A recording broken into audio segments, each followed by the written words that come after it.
Hello, everyone. I am so excited for today's episode. We have Richard Portugees from Mike Holmes Inspection.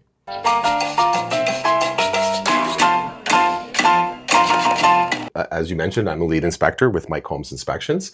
I've been doing this for quite some time, officially with Mike Holmes now coming into my third year. I do have a certified professional inspector designation, and I'm more than happy to be here and hopefully educate you and your clients a little bit about what we do during home inspections and some of the things they can look out for. Awesome. And I know that we truly will deliver amazing information for people that are thinking of buying and for people that are also thinking of selling. Absolutely. At the end of this video, you will learn the following answers for these questions. What are the deal breakers versus manageable issues in a home during the inspection? Why should buyers trust a seller's pre-home inspection? How do we know what's behind the walls and the hidden risks of what's behind the walls? Is it a waste of time and money to do inspection on new homes and condos?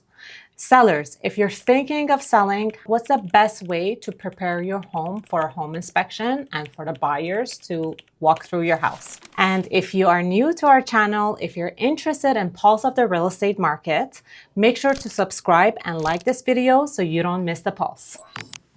So let's dive in. Absolutely. We'll start with deal breakers and manageable issues and what's okay, what's not okay. So tell us, what are the true deal breakers when it comes to home inspection? So that's a great question.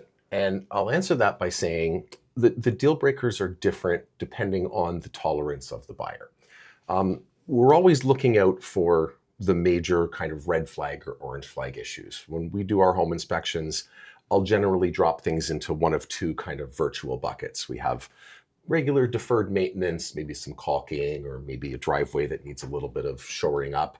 And then we have kind of the more major issues. And these are the things that are going to cost a lot of money, typically roof, windows, HVAC system, and potentially structural issues. The thing is, every buyer will have a little bit of a different tolerance. Some people may absolutely want a property in that particular neighborhood and that layout, and they're willing to accept the fact that, well, maybe this does have a structural issue that we can correct.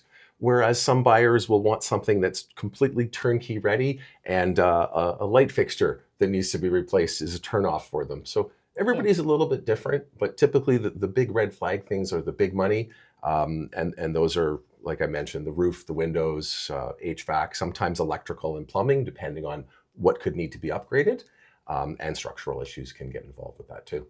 So are there defects that look scary, but usually they're manageable or negotiable in the deal? Yeah, and again, it's hard to specifically say yes, but sometimes everybody's always concerned about mold. Mold is a huge issue to deal with. It's created by moisture, which is the number one enemy of a house. But the thing is, some mold on the surface of drywall may or may not necessarily indicate that there's additional problems behind the drywall. I've personally had experiences where in my own basement, I had some exercise equipment pushed up against the wall with some mats up against the wall, and they sat there for 6 months or a year. And when we finally moved the exercise equipment out of the way and took the mat off the wall, we found that moisture had gotten trapped behind the mat and it showed surface mold on the wall. Now, being who I am, I cut a hole in my wall and put my scope inside and looked, and I sampled my air quality, and there was no mold. So it was on the surface and it was easy to clean off with a mold removing chemical. So that one can be a really scary one, and that's important to bring in and let a professional analyze. We offer air quality analysis. We can do mold sampling and bring it off to the lab, but that's a really big one that can look really, really scary, but potentially be nothing. One of the other ones can be a roof. A roof is designed to wear 20, 25, maybe 30 years, this average roof. And you look at a roof and it looks like, wow, it's in really, really rough shape. But the funny thing is if the shingles are completely worn out or just starting to wear out, the cost to replace them is almost identical. It's the same cost. It's the same cost. Yes. The question is, once you take off the old shingles, what does the underlayment look like? Yes. So things can look scary and not necessarily be, but then on the flip side of that coin, sometimes you can get things that don't look scary, but when you do the deeper dive and you start to investigate, you find more than what originally met the eye. It's important to do the due diligence. You have to. And the way that I look at it is a lot of home buyers take the home inspection really lightly. Some of them don't even like to attend it. And I think the key is to be there, to be present. It's like dating before getting married. Yeah. When you buy a house, you're technically marrying the house. And it could be a great marriage, it could be the wrong marriage. And the wrong marriage will cost you a lot of money. So it's important to really get to know the house and its flaws and what's working, what's not working in that house in order for you to really commit to that transaction, that is purchase. Fantastic advice. That is absolutely fantastic advice. And I advise all of my clients, be present for the home inspection. Now, I will typically politely ask my clients, let me do my thing and I'll take my couple of hours.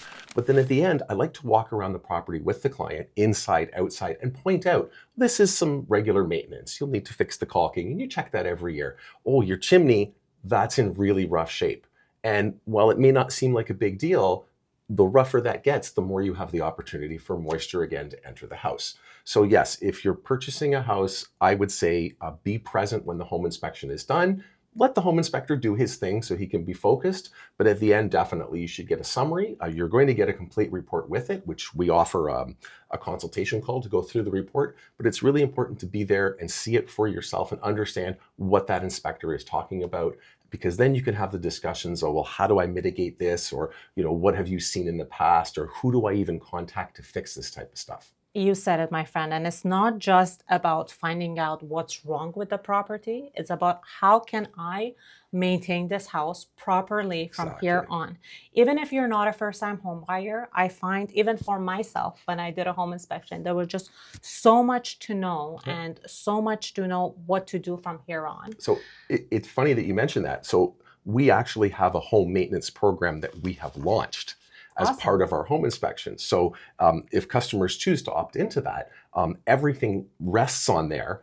Your warranties, when you had appliances done, serial numbers for recalls, when your smoke detector batteries need to be changed, when you need to change your furnace filters. So that pushes out the alerts to the client to say, oh, it's time for your regularly scheduled maintenance, because we realize the home inspection is great for the moment we do the home inspection, but after that, if you don't maintain it, and like then anything you forget, else, it's gonna and fall if apart. you don't maintain it, That's so it's really good to have that reminder.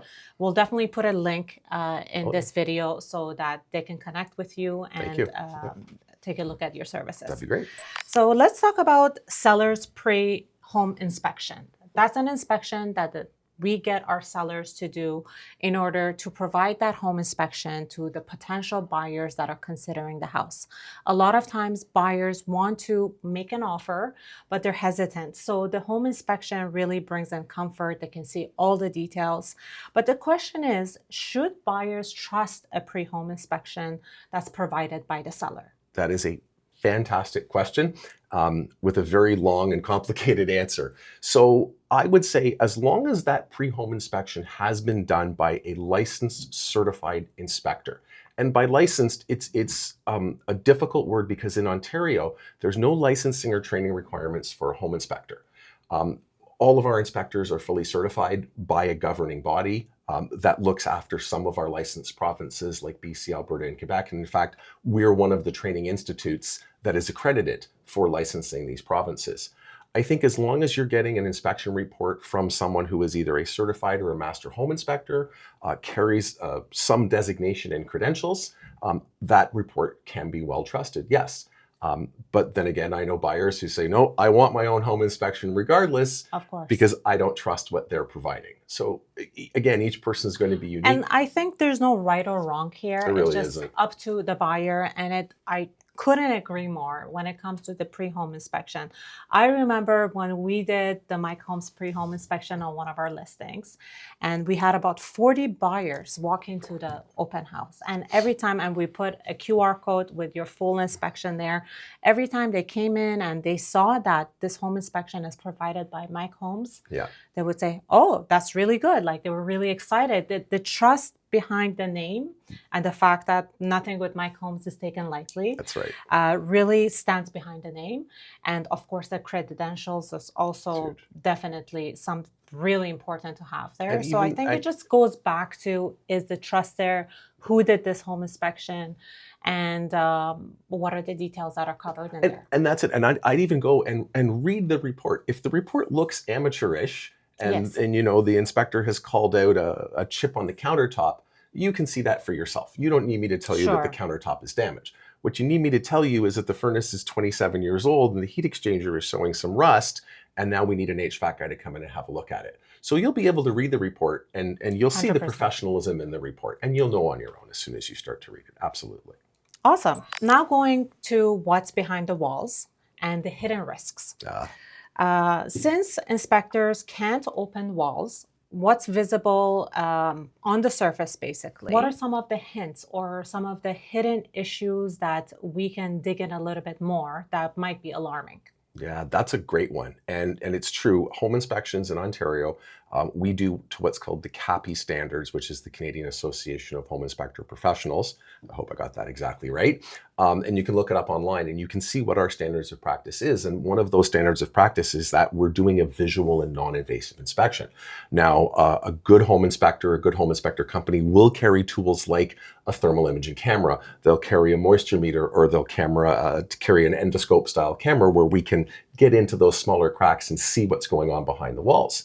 But to really answer that question, it's the knowledge of the bigger picture. So if we look at how we approach a home inspection, we always start with the roof. And then we do the exterior, we come into the basement. And the reason we do that is when we see what's going on with the roof, we get an idea of where drainage is going. And when we do the exterior, we get an idea again of lot grading, of downspouts, where are we keeping the moisture away? So now we know, before we even head inside, even if the basement is finished and we can't see the walls, we know the areas that we think could be troublesome. So we can take the thermal camera and give those some extra attention. We can hit the moisture meter in that corner that we see erosion on the outside where the water's been sitting up against the foundation. So yes, it is difficult to see behind the walls, but if you have an inspector who has been doing this for a while and understands how construction works and has come across these issues before, it's much easier for us to point out that's a hairline crack from probably a poor drywall job. That most likely is a structural shift crack because of these other three conditions that we found that indicate that one is more structural than just a bad drywall job. I think it's a great question. That's a huge nugget. That's something, a huge takeaway personally, because a lot of times we're walking through the property with the buyers and we see leaks or we see, some sort of crack somewhere, exterior, interior, and we just don't know what's really alarming, what to look for. And a crack could be nothing. It could be a shrinkage crack or it could be a settlement crack. But that's why you want to work with the inspectors who have the designations and the hours and hours of training, hundreds of hours of training, so we can recognize a typical shrinkage crack versus a structural shift. Do you have any tips for buyers that are walking through the property and what to look for? Call a professional home inspector. That would be a good tip. Aside from that one, some things you can look for on your own, especially as you're doing the walkthrough, is what is the general feel of the house? Does the house look like it's been well maintained? Are you walking around the outside? Is there a lot of debris and leaves and moss growing at the crack between the walkway and the house? Or is the grading sloped in towards the house? Anywhere where moisture can sit, those are our biggest concerns because that causes mold and decay. So it's interesting you say that, because now I always watch out for those things when I'm taking a look at a property with a buyer. So where are the slopes in the front, in the back? Any sort of tips for inside the house? Yeah, inside, if you have access and you can see it and you happen to go in the mechanical room, have a look at the general condition of the furnace. If it looks like it was from the 1950s, it probably is and is in need of maintenance. What type of plumbing is in there? There are a few types of plumbing that have issues. They're known as polybutylene and Kitec. And generally speaking, they're actually written right on the pipe. So if you see one of those gray plastic pipes that says PB, it's most likely polybutylene. That's an indication right away that this could be an issue. Or if it says Kitec right on the pipe, it'll tell you. Wiring, obviously, if there's knob and tube wiring that you can see visible, that can be an insurance issue and a fire hazard. Or if you can see some of the wiring, and it typically would have been an older green casing on the wire, but it'll be written aluminum right on it. So there are some of those things you can see on your own as a homeowner. How do the doors fit? in the jams. We have a lot of turn of the century homes, right? And they shift and settle a little, which is perfectly normal. But when you walk up the staircase and the staircase is kind of sloped and the doors are all sitting sloped in the frame, now we have an indication, hey, there's been some significant structural settlement, and maybe it's time to get a structural guy to have a look at it. Yeah. So those are a couple little tidbits. Thank you so much. Can't give it all away. That's great tip. That's as much as we can check on the surface. That's pretty much it. And that's good for home buyers to take with them during the visit. So at least those are the alarming things to look for. And talking about Kitec plumbing, I remember a lot of condos back in the days had the Kitec plumbing, and all the management in the condominiums went through the revamp of changing everything. Big money. And they spend a lot of money, and it costs the condo owners a ton of money. So talking about condos now and new constructed homes, what are some of the myths that buyers believe about new construction homes that's not true? That's a great question. I think the number one myth would be, I have a brand new home. There's nothing wrong with it. The builder has taken care of everything. So in most typical situations, the builder is responsible for a warranty period, which typically ends at 1 year. And then anything that happens after that or any defects, you have to go through third-party warranty, perhaps carry-on or things like that. So one of the big misconceptions is the builder has delivered my house. Everything is perfect. I don't need to inspect it. Everything is I'm new. good to go. Everything's brand new. But builders and people working in homes we're human beings. Mistakes can be made. A funny example is I came from a brand new construction project on Friday, Thursday or Friday, and as part of a little bit different, but as part of these home inspections, we're actually doing an energy style audit where we depressurize the house and we look for leaks to make sure they're being built energy efficiently. And it turned out in this home, the dryer duct had become disconnected inside the wall. So this is something that a homeowner would never have realized. They would have hooked up their dryer and used it, and for how many years the lint and everything would have ended up inside the wall and inside the ceiling. So is the house perfect? Maybe, maybe not. Were they building it in the winter? How quick did the trades want to get in and out? We do have, unfortunately, a lack of skilled trades in this country. It's getting better, but when resources are spread thin, things seem to go a little bit faster and they can be missed. So we are a 0.025% fraction of the cost of a new home. And my recommendation to anybody with a new home is, before the builder warranty is up and Terrion takes over, is bring us in, let us go through our paces on your brand new build. We can make sure everything is exactly the way it should be. And if not, you can address it with the builder before you have to deal with a third-party warranty company. 100%. And I think that I've seen personally a lot of major issues with new built homes. And depending if it's a cookie cutter build or when it's built, as you mentioned, that's a great point. Actually, if the house was built during the winter or summertime, it could make a difference. It could make a difference. And I'm not saying builders are bad. There's some very, very good builders out there. 100%. But sometimes builders bring in sub-trades, and sometimes the sub-trade isn't properly managed or inspected and things can be missed. So we come in as an impartial third set of eyes to make sure things are done the way they're supposed to be done, and you're getting value for what you're buying. Actually, one of the best home inspections that we've done was through a condo.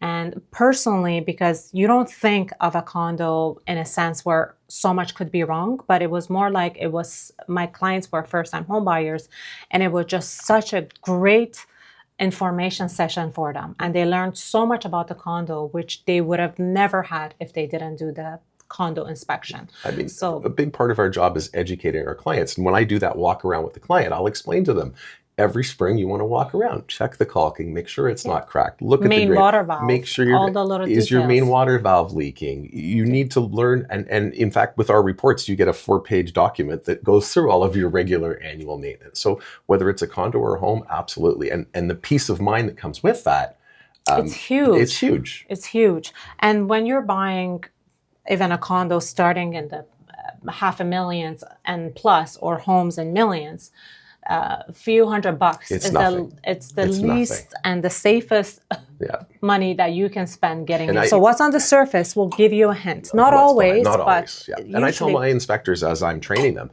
and it's kind of funny, but the house eventually does speak to you. So you'll walk in and you'll see a freshly finished basement, and you'll open up the vanity and you'll see that the drain, the trap assembly, it's all done wrong. There's a right way and a wrong way to do it. Okay, well, that's done wrong. And then you'll look at the outlet and you'll realize that somebody ran an extension cord and hooked up an outlet to it. Now you know. Yes. Okay, I know this basement's going to have some issues. We can start to dig deeper and things like that. So the house talks to you.